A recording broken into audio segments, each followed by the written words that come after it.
Hi hello friends, இன்றைக்கி பார்க்க போகிற வீடியோ என்னென்னு பார்த்தீங்களா, ஆவாரம்பூ. இதான் ஆவாரம்பூ. ஆவாரம்பூ இலைகள் வந்து இந்த மாதிரி தான் இருக்கும் பாருங்கள். பொங்கலுக்கு நம்ம வச்சு கட்டுவோம் இல்லையா, பொங்கல் பூவோட சேர்த்து வச்சு, அதான் இது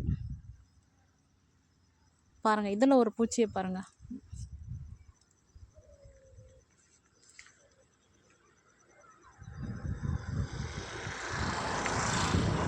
ஆவாரம்பூவை பார்க்காதவங்க பார்த்துக்கங்க. இதான் ஆவாரம்பூ.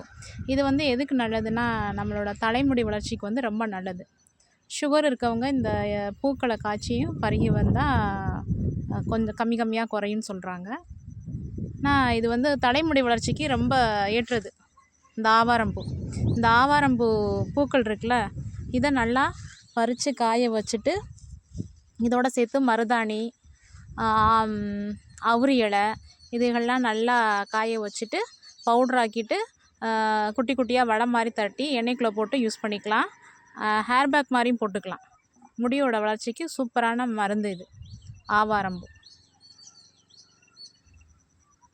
ஆவாரம்பூ, அவுரி, மருதாணி, கருவேப்பிலை, முழுநெல்லிக்காய், வெந்தயம், கருஞ்சீரகம் இதுகெல்லாம் போட்டு நல்லா அரைச்சிட்டு அதை எண்ணெய் ஒரு 1/4 லிட்டர் 100 கிராம் ஊற்றிட்டு இந்த அரைச்சி வச்சதையும் போட்டு நல்லா இது பண்ணிட்டோம்னா அதோடய எண்ணெய் பார்த்திங்கன்னா க்ரீன் கலரில் இருக்கும். அது தலைக்கு தேய்ச்சிட்டோம்னா ரொம்ப நல்லது. முடி வந்து கொட்டாது, இளநரை வந்து வராது. சுகர் பேஷண்ட்டும் இந்த இதை குடிச்சிட்டு வராங்க. ஆவாரம்பூவை டீ மாதிரி போட்டு குடித்தா படிப்படியாக குறையும் சுகர்.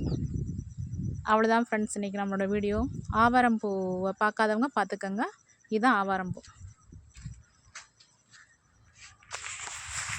பொங்கல் பூவில் வந்து இந்த ஆவாரம்பூ, பொங்கல் பூ, மாவிலை இது 3ஐயும் ஒன்றா வச்சு நம்ம வீட்டு வாசலை கட்டுவோம் இல்லையா, அதுதான். இதுதான் ஆவாரம்பூ.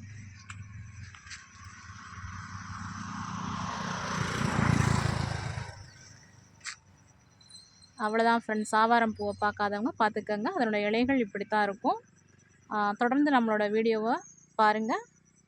நம்மளோட சேனலை சப்ஸ்கிரைப் பண்ணுங்கள். அடுத்தடுத்து போடக்கூடிய வீடியோஸையும் தொடர்ந்து விடாமல் பாருங்கள். Thank you friends.